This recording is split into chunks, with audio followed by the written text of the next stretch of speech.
Hi, you're on the Reddit Confessions channel. The bathroom door was locked again. I stood there like an idiot, holding her vitamin drink in one hand and my last thread of patience in the other. I knocked twice. "Just a minute," she called out, voice flat, like she wasn't hiding from me again. I looked at the digital clock on the oven. 7:12 a.m. According to the document she emailed me last Sunday. Yes, emailed me from 10 feet away on the couch. I was allowed to initiate a morning gesture no later than 7:15. Past that, she said it threw off her emotional focus window. The document was titled Emotional Access Agreement Q4. It was real. Bullet points, timestamps, disclaimers. I checked. Touch was allowed 3 times a week, but only if earned. The word earned was bolded, underlined. I used to be her comfort zone. Now, I needed calendar clearance to hold her hand. Her name's Daphne.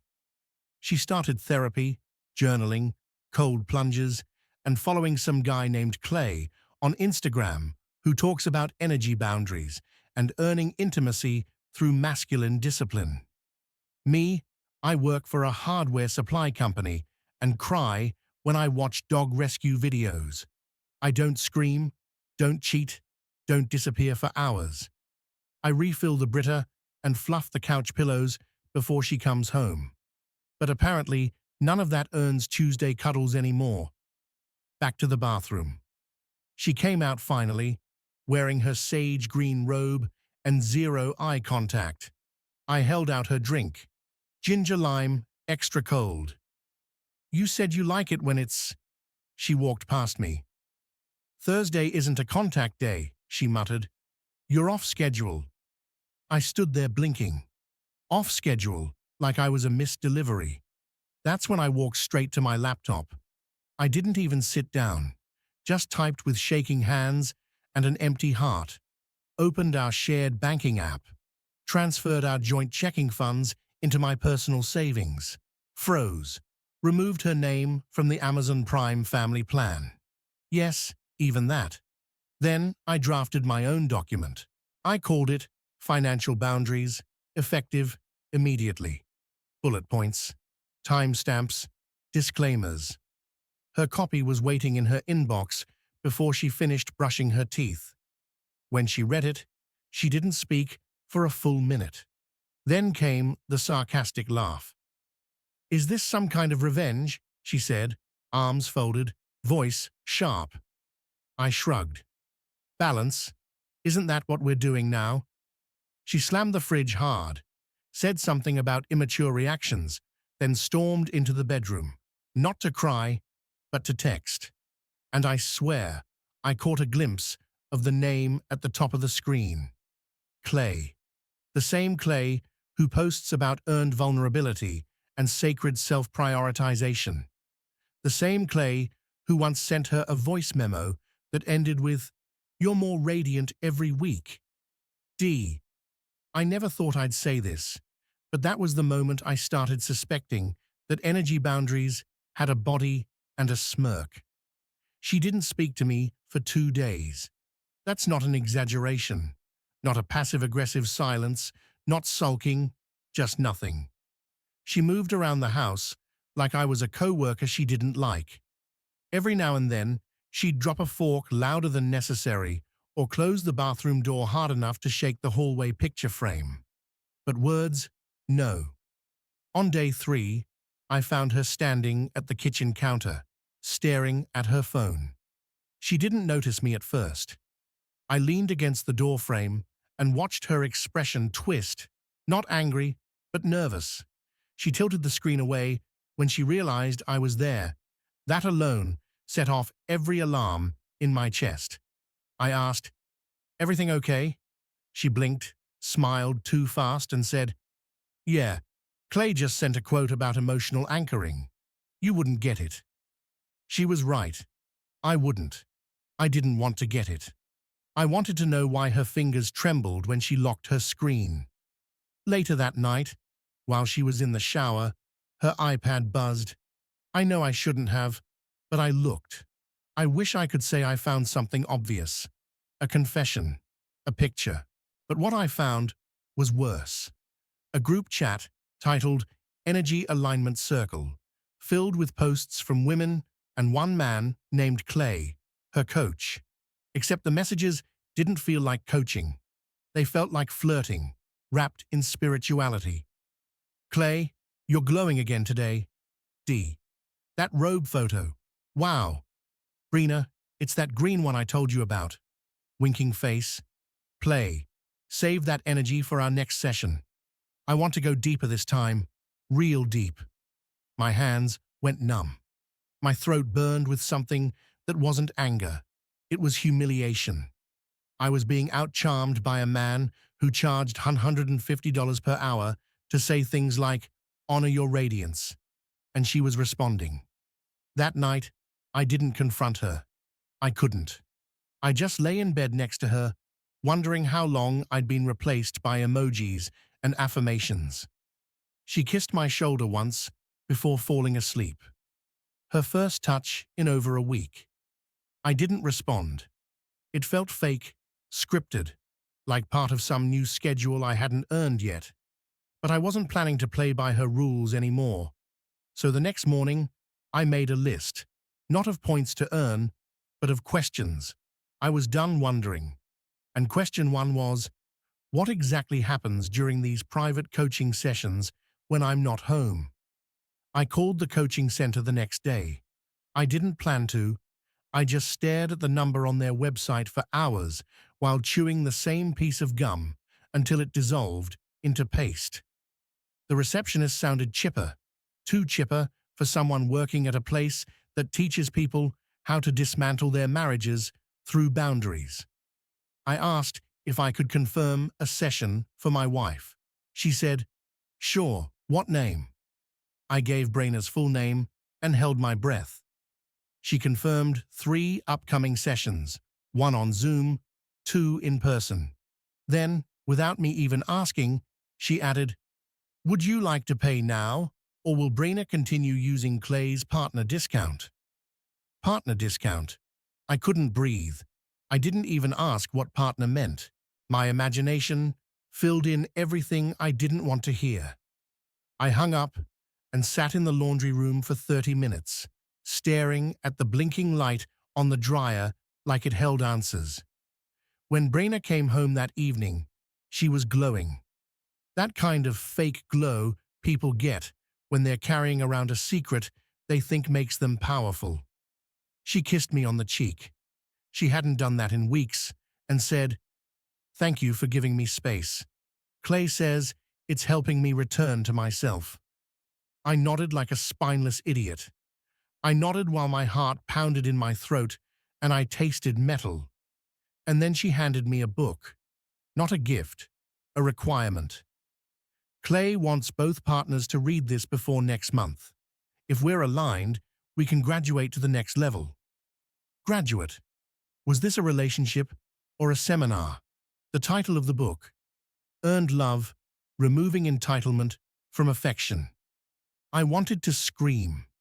Instead, I smiled, took the book, and went to the garage. I didn't come back for 2 hours. I just sat there with Murphy, our dog, who at least didn't need me to earn his affection.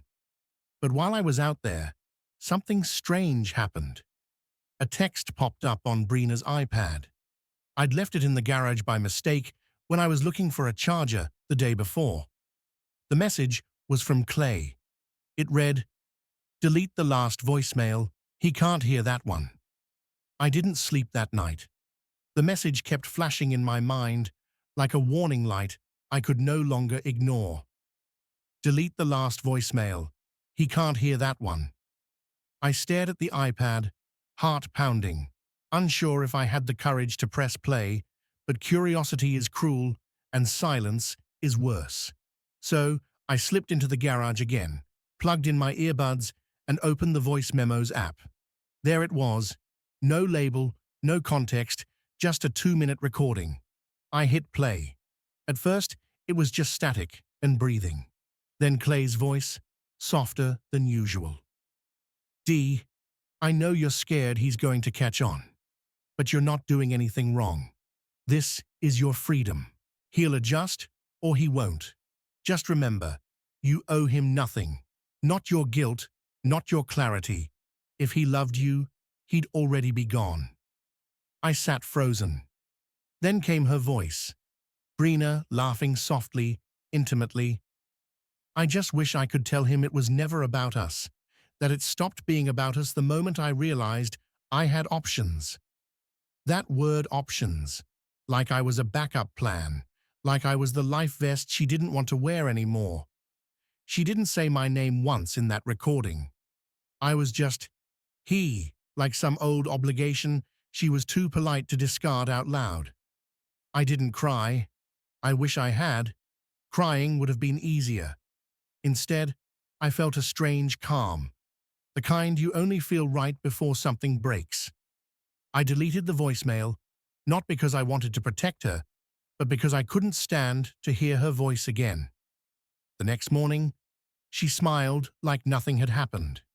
She made a smoothie, asked how I slept, and even complimented my shirt. I nodded and said nothing. Inside, everything was screaming, but on the outside, I was just still. That night, I emailed Clay. I didn't threaten him. I didn't curse. I just said, "You told her she had options. So do I." I didn't expect a reply, but what I got the next day made my stomach turn. He replied with just one sentence. "Then you should probably check the hotel receipts from her birthday weekend." And just like that, I realized something even worse. This wasn't a fantasy. This wasn't emotional flirtation. This was real physical. And I had proof waiting for me. I didn't ask Brina about the hotel. I just waited until she left for one of her clarity walks, which now took 2 hours and required makeup and perfume. While she was gone, I pulled out the folder where we kept shared account statements. I hadn't looked through it in months, mostly because I trusted her to handle budgeting. Stupid, I know. It didn't take long. There it was, an envelope marked "Birthday Weekend, Sedona." I opened it, expecting spa bills, maybe a restaurant receipt. What I found instead made my ears ring. 2 nights at a boutique resort, 1 room, king bed, 2 breakfast charges on both mornings, and a spa appointment for 2 under the name D. Wren. That's not her name. It's not mine either. It's his, Clay. I felt like I'd swallowed something sharp. My hands went cold. I flipped through the remaining papers and found a printed itinerary. She had highlighted their dinner reservation, 7 p.m., at a place called Emberstown. I remembered that night. She told me the resort had no cell reception and that it was a personal retreat, no distractions. I had stayed home and fed the dog. She had eaten Camelot shrimp pasta with her spiritual soulmate. The sound of the garage door opening startled me. I shoved everything back into the folder and ran upstairs like a guilty teenager.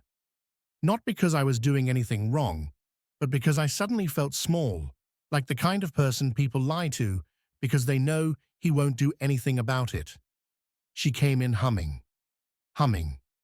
I wanted to scream. Did he hum with you too? But instead, I asked, "How was your walk?" She smiled. "Refreshing. Clay says, movement helps unstick the soul." Unstick the soul. I clenched my jaw so hard, it clicked. That night, I didn't sleep in our bed. I took the couch. She didn't even ask why. Didn't offer a blanket. Didn't say goodnight. Maybe she thought I was just resetting my emotional routine, but I wasn't resetting anything. I was rethinking everything. And the next morning, I booked a one-on-one session with Clay under a fake name. I didn't sleep the night before the session. I didn't eat either. My body felt like it was running on stale coffee and panic. I created a fake profile under the name Julian, booked a virtual consultation with Clay, and paid his outrageous fee with a prepaid card. I told Brenna I had a late work call. She barely nodded, too busy journaling something about release and elevation. When the session began, I didn't know what I expected. Maybe some smug, bearded guy with a gong in the background. But what I saw instead was worse. He looked normal, polished, warm eyes, soft voice, perfect lighting. He greeted me like he'd known me for years. "Hi, Julian. I'm so glad you chose to show up for yourself." My skin crawled. I played the part, told him I was struggling with a wife who had grown distant. He leaned in like a therapist. "She might be finding herself," he said. "Sometimes love isn't about holding on, it's about letting go of old roles." Roles, right? Like husband. I asked about boundaries. I asked how he handles emotional overlap with clients. He smiled. "Transparency is everything. You hold space, you guide, but you never exploit." I wanted to laugh. Instead, I said, "What if the client's husband found hotel receipts? What if he heard a voicemail?" His smile didn't move, but his eyes twitched. Just for a second. "I think we're getting off topic," he said, adjusting his headset. "No," I said, voice cracking. "I think we're finally on it." He stared at me, then exhaled. "Listen," he said carefully. "Whatever you think you found, don't weaponize it. That's the old paradigm. She's growing. She didn't mean to hurt you. She just outgrew you." Outgrew me like I was a pair of shoes from college. She finally tossed. I ended the call before I said something I couldn't take back. But the damage was done. Clay had confirmed everything. Not directly, but enough. Enough to know that whatever growth Brina was chasing, it didn't include me. And yet, I still didn't confront her. Not yet. Because that night, something else happened. Murphy barked at the door. I checked the window and saw Brina getting out of Clay's car. She didn't see me watching. That part was important. I stood behind the curtain in the upstairs hallway, just enough of an angle to catch her face in the driveway. She was smiling. Not the polite, clipped smile she gave me at dinner, but a full, open smile like someone finally relaxing into who they really were. Her hair was messy. Her hand brushed Clay's shoulder before she stepped out of the car. She even laughed at something he said before the door closed. She didn't see me, but I saw enough. When she came inside, I was already in the kitchen, pretending to scroll through emails. She dropped her keys in the bowl and kissed the top of my head, like I was a golden retriever she appreciated for being loyal, but didn't really love. "Long meeting?" I asked. She paused. Traffic was bad. Traffic at 9:40 p.m. from a meeting she never told me about. I nodded, swallowed my rage like medicine, and said, "Hope it was productive." She smiled. It was exactly what I needed. That night, she forgot to lock her phone. She never did that. I waited until she fell asleep. Her back turned, breathing steady, and slipped it off the nightstand like a thief in my own home. There were no texts from Clay. Nothing suspicious. She was too smart for that now. But in her photo archive, tucked behind filtered brunch selfies and gym progress shots, was a hidden folder titled Energy Work. I clicked it. There were 6 pictures, all recent. 2 of them were selfies of her with Clay, shirtless, sweaty, standing next to an outdoor sauna. The third was worse, a close-up of their hands, fingers intertwined, his thumb brushing hers. The others, too intimate to explain without choking on embarrassment. Not explicit, but intimate. The kind of photos people take when they think they're safe. I didn't cry. I couldn't even feel sadness anymore. Just this sharp, hollow ache behind my ribs. I put her phone back, crawled into bed, and whispered into the dark, "You erased me." And the next morning, I knew what I had to do. No confrontation, No dramatic speech, just clarity and a plan. I didn't leave right away. The next morning, I made her coffee, just like I always did. But I left a printed photo next to the cup, one of the ones from the energy work folder. No note, no explanation, just silence. She didn't say a word when she saw it. She just stared at the image, her face draining like someone watching a slow-motion car crash they caused. Then I said it. "I know." She looked up, her mouth opened, but no sound came out. I didn't wait for excuses. I didn't want to hear about chakras or clarity or whatever buzzword she'd learned to hide behind. I just walked to the living room, grabbed my bag, and called Murphy to follow me. He wagged his tail like it was just another walk, but we didn't come back. I stayed at a friend's guest house for a while. It was quiet, smelled like paint and new furniture, but I slept better in those first 2 nights than I had in months. I stared at ceilings that didn't hold the weight of lies. I walked Murphy without looking over my shoulder, and one day, sitting on a cheap patio chair with my laptop, I opened a blank document. I called it Touch is Not a Reward. It wasn't a manifesto. It was me writing everything I had bottled up about the spreadsheets, the silence, the gaslighting disguised as growth. I posted it anonymously to a forum, didn't expect anything. But people read it and they responded. Some laughed, some cried, some said, "I thought I was the only one." And for the first time in months, I felt something I hadn't felt in forever. Seen. Weeks later, Brainer sent a long email. Not begging, not angry, just full of regret. She said she confused structure for healing. Said she didn't realize she was rewriting the rules of a game I never agreed to play. She ended with, "I'm sorry, I made love conditional." I didn't respond because now, for the first time, I'm setting my own terms. And guess what? They don't include earning basic decency. I'm not angry anymore. I'm just free. That's the end of my story. If you've ever had to walk away from someone who turned love into a contract, I want to hear your story too. Drop it in the comments. What part of my journey hit you hardest? The spreadsheet, the voicemail, or the final silence? You've been watching Reddit Confessions, where the truth doesn't ask for permission. See you in the next one.